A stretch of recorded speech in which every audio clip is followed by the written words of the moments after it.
Hey guys, I'm Becky and today we are talking about my top 10 books of 2025.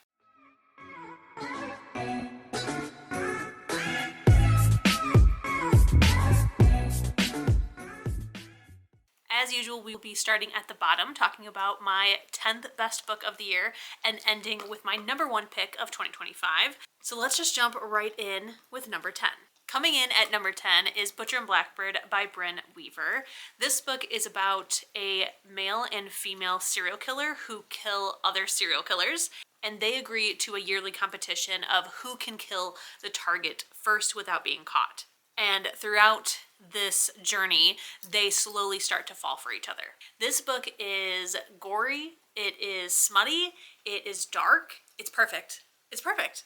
I had such a fun time with this book. I really cannot wait to continue on with the trilogy. I'm really hoping that I can get to it this year, but I had such a good time. I read it with my book club and everyone loved it. It was just great. Number 9 may surprise some people because it's number 9 in my top 10 and not higher, but that is Sunrise on the Reaping by Suzanne Collins. I mean, it's in my top 10, okay? It's in my top 10. I did really enjoy this book. However, I did not have like a visceral reaction like most people did. I really enjoyed it. There were times that I was, sad or anxious and stuff like that, but I didn't sob like a lot of people did. Don't get me wrong, it was really good. And I don't even know what about it just really didn't hit me. I don't know if it was just right book, wrong time. I don't know.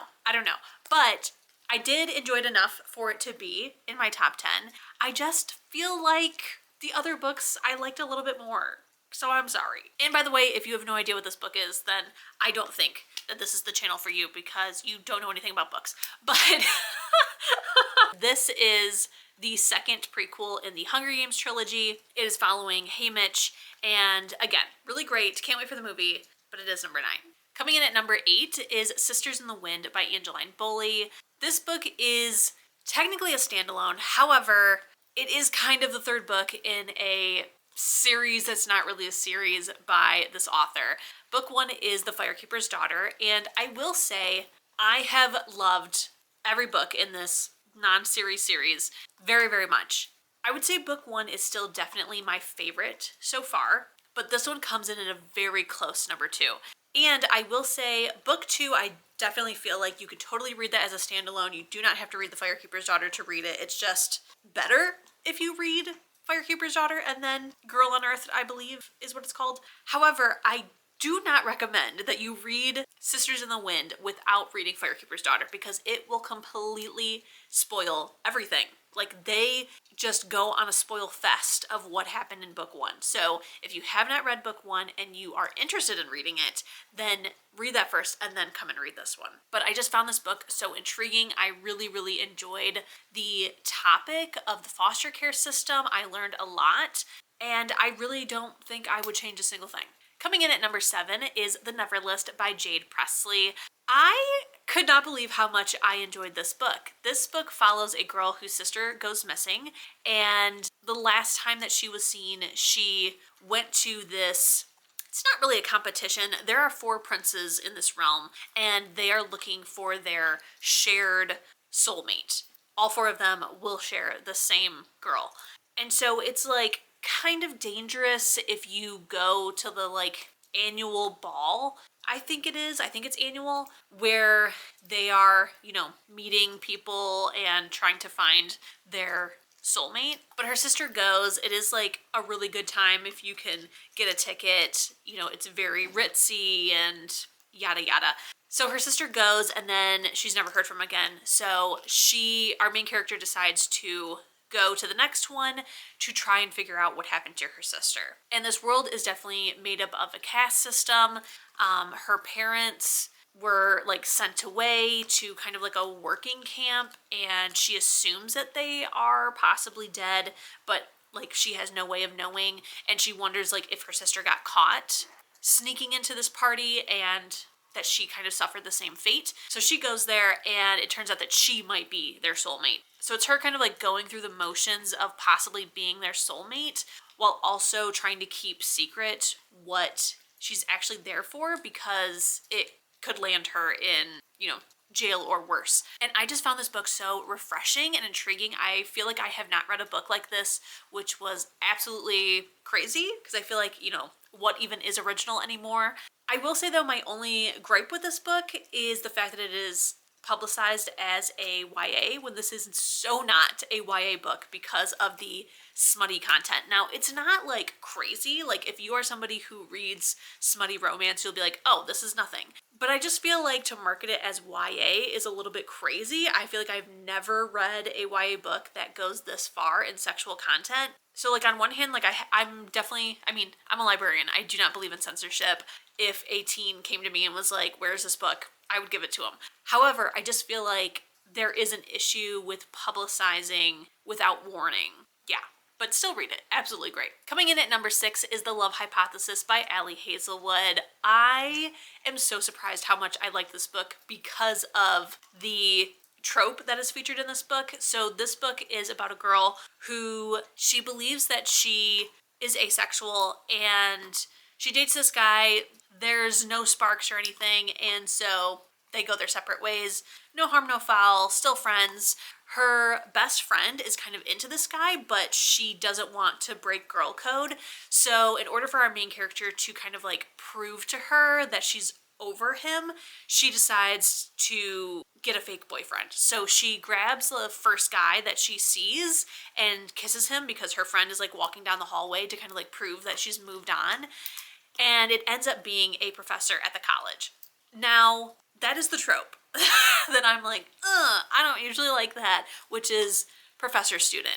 Hazelwood did it really, really good where he is not her professor. He has nothing to do with her future, her academic standing, nothing. And they even like come to an agreement of this fake dating that in the event that he ever has anything to do with her academic standing, that he will recuse himself. So like it's all very above board, very PC, and I was just like, okay, I can do this. There is like a one chair trope in this book as well, which I never thought I would be so into. It's kind of like the one bed trope, but there's only one chair left in the room, so they like have to share it. That was a really fun moment, and I just felt like this book was just so well done. It was so respectful. It was so big brain while also not making you feel stupid, which is why I have like stayed away from Allie's STEM romances in the past. But now I'm like, no, I'm smart enough to read these. I can totally read these, and I'm just so excited to read all of her backlog. Number 5 is Divine Rivals by Rebecca Ross. I really did not expect to like this book. So this book is a YA historical fiction fantasy war book, if you will. We are following a girl who is a journalist. She has this typewriter and she finds out that the typewriter is kind of magical. It has a twin typewriter that it can communicate with. And so she's been communicating with this stranger, this pen pal, for a while. And she ends up getting sent to the front lines of this magical war that is happening. And it turns out the person she's been communicating with is actually her rival journalist. And he knows that it's her, but she doesn't know that he is him. And it was just very, very interesting. It was very fresh, very new. I definitely didn't expect to like a YA kind of World War I-esque fantasy, but it just really, really did it for me. Again, it was just so fresh and different that I had such a great time. I will say that I have already read book 2, and I didn't love it as much. I'm sorry, I did not love book 2 as much as book 1. Book 1 definitely has a place in the top 10. However, book 2 just didn't do it for me. But that is a conversation for a different day. This was great. So if you are having reservations, I say just go ahead and try it, because so many people recommended this book. So many people were like, it is such a great book, best book, best book.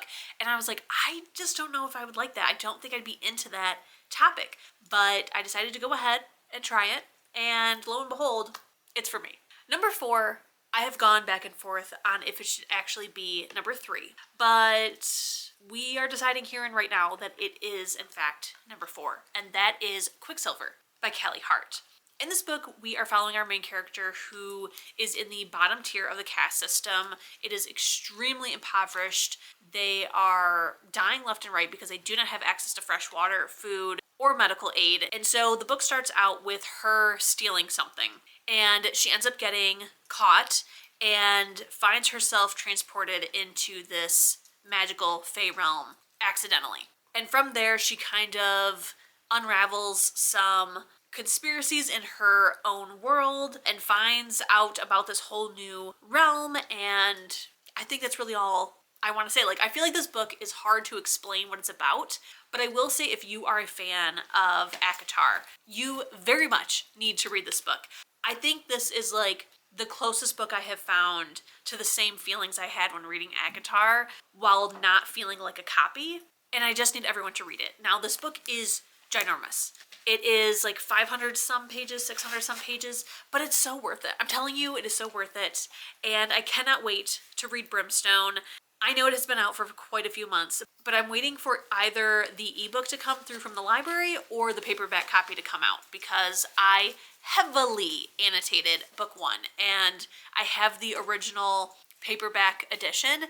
So the hardcover of number 2 does not match it at all. So I'm hoping when it comes out in paperback that it will match. It is unlikely, but I'm kind of praying and hoping. So one of those things will turn out right for me, and then I will finally read this book. So now, coming in at number 3, which is the book that I was going back and forth with Quicksilver, and that is Onyx Storm by Rebecca Yarros.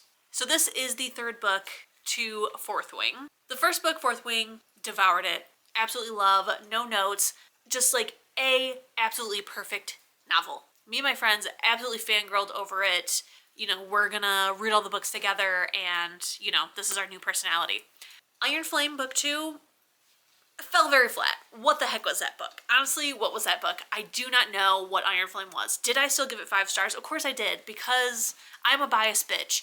However, it was not great. It was very much not great. Now, Onyx Storm, much better than book 2. Still doesn't live up to Fourth Wing, but definitely much better. And the only reason I feel like this one outweighs Quicksilver is the fact of like the hype and excitement and just joy of going back into this world, whereas I didn't feel that with Quicksilver, obviously, because that is book 1 in a series. So I feel like this one just meant a lot more to me. I know that it still has its problems and it's still not as amazing as Fourth Wing, but like I am still very excited to read the 4th book. I cannot wait to go back to this realm. I just absolutely love all the characters and I can't wait to find out what the hell is going to happen next and when the series ends, how it's going to end. So it has its problems, but I do, again, I'm a biased bitch and it's number 3. Number 2 was a big surprise that I enjoyed it so much and that it made my top 10, let alone second place. And that is Manacled by SenLinYu. Now, if you don't know, this is the original fanfic version of what is now today known as Alchemized. It is a Draco Hermione fanfiction and later got traditionally published under the name Alchemized and obviously, you know, has no relation to the wizarding world. Now, I definitely planned on reading this book, and then when I heard the triggers, I didn't know if I wanted to or if I even could read this book, because the triggers in this book are really, really big triggers, and I didn't know if I could. And my best friend ended up reading it, and she is definitely way more sensitive than I am. So when she was able to read it and absolutely loved it, completely consumed her identity, I knew that like I should be totally fine to read this book, and I'm so happy that I finally decided to go ahead and read it so that she had someone to talk to, number 1, and so that I can now go and read Alchemized, which I do have plans to do extremely soon. But I just cannot get over this book. I absolutely cannot get over it. This book is gut-wrenching. Like, it is so bad. This book is so bad. It will completely rip out your soul. Like, I'm pretty sure that I was crying the entire time reading it. Like, every single page, just dark, deep depression. But man, did I love it. Man, did I love that so much. Like, this book is the epitome of the quote from the world that it is based on, which is, you're gonna suffer, but you're gonna be happy about it. And that's so true. Like, I just could not get over this book. I can't get over it. Like, I think about it all the time. I am extremely excited to read Alchemized. I wanted to kind of like give some time from reading Manacled to get into Alchemized, just because I feel like for the most part it's going to be very much the same story, just with some name changes. I feel like the biggest part of Manacled was that we already knew all of these characters already and their backstories, and we already cared about them. Whereas in this new traditionally published version, she has to create a whole new world and make us care about the characters all over again. So I'm very, very excited to find out how she does it. But I feel like no matter what, Manacled is definitely going to stand on its own, and I just can't get over it. I just can't get over it. And maybe because Alchemized is its own thing and has nothing to do with that terrible person, maybe I will enjoy that even more. And that will be on my next top 10. I don't know if I'll actually put it in there. No, I mean, it's his own book. I don't know. That is a later conversation to have. Yes, that is definitely hardcore my number 2. And finally, coming in at number 1, this book I read in, I believe, either January or February of last year. Let me check. Okay, I read this book in February of last year, and as soon as I finished it, I said, this is my number 1 book of 2025. And ever since then, I was like, yeah, no book beats this book. That's how good it is. And that book is Texting Dr. Stalker by Pepper Winters. Oh my god, you guys. I am obsessed with this book. I'm obsessed. I love this book so much. I need to physically own this book. I need everyone to read it. It is so good. So this book is about a woman who lives in her late grandmother's home. The next door neighbor was her grandmother's best friend, and so our main character grew up playing with the next door neighbor's grandson, and they became really good friends. Both of them were left the houses when their grandmothers passed, and now like they really don't have a relationship, but you know, they're friendly neighbors. Our main character, unfortunately, finds herself in an abusive relationship, and it very much goes from 0 to 1,000 within the blink of an eye, and she is sent to the hospital. And the doctor who treats her is her next door neighbor. And our main character suffers from PTSD because of this experience, agoraphobia, is very much just like shutting everyone out of her life and not dealing with her trauma. And so our male main character and next door neighbor starts to like stalk her a bit in like the best way possible, to basically like check in on her and be there for her. At first he's kind of just like, you know, trying to keep an eye on the house and, you know, check in on her, and eventually he decides that maybe she doesn't want to talk to somebody who knows her. Maybe it would be easier for her to talk to a stranger. And so he drops off a burner cell phone in her mailbox and starts texting with her, pretending to be someone she does not know. And eventually, you know, he is sneaking in the house. They do create a romantic relationship while he is like masked and she has no idea who he is and stuff like that. What caused me to read this book is that I wanted to like Haunting Adeline so bad, but I could not like it because at the end of the day, it's sexual assault. Like, if the main character just said one time, I shouldn't like this, but I do, I would be totally fine with the events that occur in that book. However, she doesn't. She repeatedly says that she has been sexually assaulted and repeatedly feels that way. So I just could not enjoy that book and have zero plans to read the next one. But I wanted something that was similar, but just gave consent. That's all I wanted. I wanted that book, but consensually. And this book is the closest thing that I have found so far. And the reason I picked this book up is because obviously the title intrigued me, so I looked into it, and the tagline is literally a green flag stalker romance. And that's exactly what I needed. This book at its core is a romance, but it is again heart-wrenching. It is dark. We are dealing with some very serious topics, but I feel like Pepper Winters really handled these topics so delicately and thoughtfully, and it was just an all-around amazing book. Like, I could not ask for better. I fear that I will never find something as good, but I'm hoping that, if anything, at least maybe Pepper Winters will write other books that I'm obsessed with, there's that. But yeah, absolutely amazing. I feel like my top 2 are definitely like hardcore top 2. I feel like the other ones on like any given day, I could kind of like rearrange them, but the top 2 are definitely hardcore top 2. All right, guys, those are all 10 of my top favorite books of 2025. If you have read any of these, be sure to leave a comment down below or leave a comment telling me what your top books of the year were. Don't forget to keep reading, stay safe, and I'll see you in my next one. Bye!